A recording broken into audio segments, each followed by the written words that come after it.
what we just say like an apology. It's one of the steps to reparation. It's one of the steps to acknowledgement that we need to do something about it. And we're also saying the history of this country cannot be, let's move on, cannot be forgotten. What happened creates an opportunity for us to be able to make a better country in future. So what does that mean? It then means that we must be able to create an opportunity for our history to be documented, to be remembered, and to be used by the future. So reparation can also be, we need the people who the people who are buried and we cannot even tell where they are today, can we get to know where those people are, and can we get them so that we bury them in a more honorable way? Can we also be able to have our history documented? It's part of reparation. Can we have the monuments that have been put together in memory or to preserve the history of our country, dating back from the colonial times, needs to be kept together, because it helps to understand that we will definitely, there will be a transition, but the transition should not bury what happened in the history. So reparation is not just about monetary, it is part of it. But what are the other mechanisms which are tabled are very important. Documentation, that is important.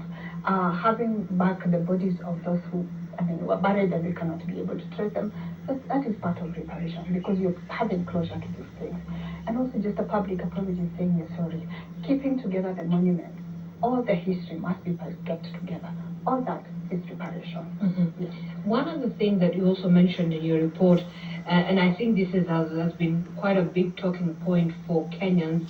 We did a special report earlier in the year, and we actually captured it yesterday as well as a series of that part. It's called Camouflaged Crime. Yes. It's on the issue of the British Army training unit in Kenya. And in your statement, you say, you go on to give an example of really what has been happening, including the murder of Agnes Wanjiru, a 21-year-old mother then, and the incidents that surrounded that particular murder. And now you're saying, due to the colonial and nature of the agreement signed between Britain and Kenya, British soldiers cannot be prosecuted for criminal acts in Kenya without agreement from Britain, which you say is totally unacceptable as well.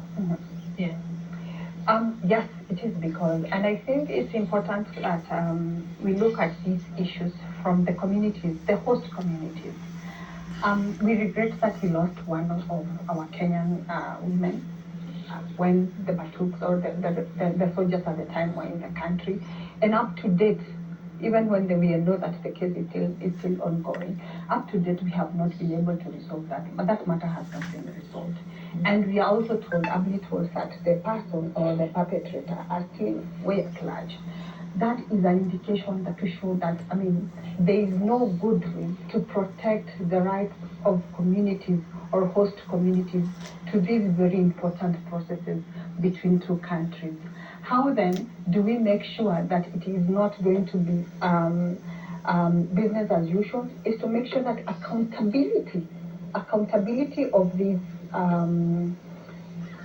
soldiers and even the country, when that happens, the country of Britain must take accountability, must take responsibility to make sure that these lives are not going to be lost. You might need to also speak to the communities, the host communities. There are many things that may not have been documented that happen, that definitely are not human. They're not humanity. So you need to understand that when you're here with us, we are living together. We have a common understanding, of course, through the government, to have yourself in Kenya to do what you want to do, but of course not to oppress or intimidate your host community.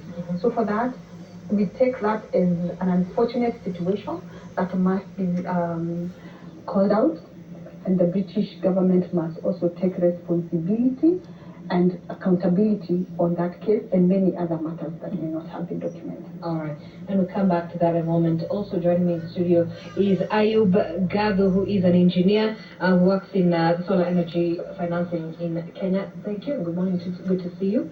Good to see you too. All right, and maybe just quick thoughts on what you think of the royal visit by King Charles III and Queen Camilla, and what you think the significance of this visit really means for Kenya.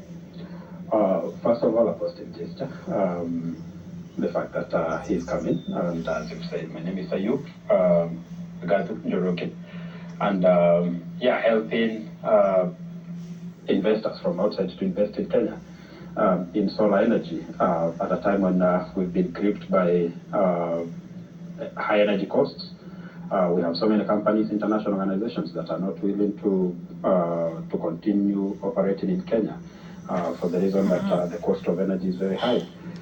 So the visit by the king and his house in this country for me is a very positive gesture.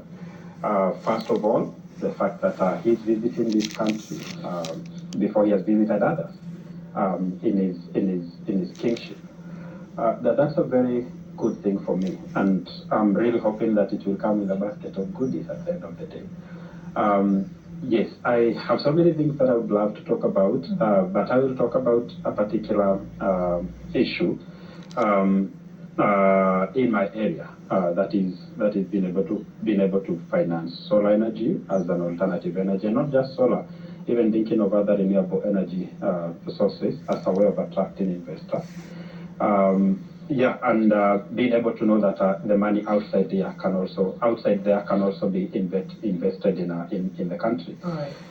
So you see a sort of a shared prosperity in terms of the trade relation that Kenya and the UK, have, and right now you feel like with the King's visit, perhaps that would be able to be enhanced. Is that where you stand on that matter? Exactly. I've been in a forum which was hosted by a few members of UK, saying that unfortunately that Kenya is doing everything possible to take away investors, not to create an enabling environment for them. So for me, the visit for the King family, the King's family, is something that is going to enhance collaboration between the two countries, the businesses for the two countries. Mm-hmm. Yeah. And I mean, so maybe that would be a little bit different from, your conversation, which is basically touching on the issue of the human rights and what are some of the concerns that you need addressed by the king. But also at the end of it all, it is very strong, and it probably brings in an interesting, perspective where Kenya and the UK actually, have quite strong ties despite all the challenges that, the two nations are faced from the past of the colonial era. Do you think then perhaps for Kenya to continue calling for, the atrocities to be listened to have, reparations and compensation at the forefront of the King's visit is going to impact in any way the relation that the two nations share?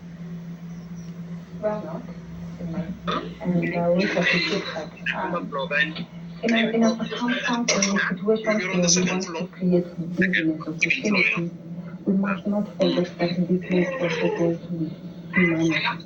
Because oftentimes, and I want to just, if you look at yes, hello. How are you? I'm fine. Around You're in the office? business Yes, I'm in the office. opportunities or business that have been run by the British Prepare some documents for the British colonies that are still existing in Kenya. Do not even prepare some documents. Yeah, I'm feeling there's a phone that I'm feeling. There was You want me to come and maybe assist you? sexual violation.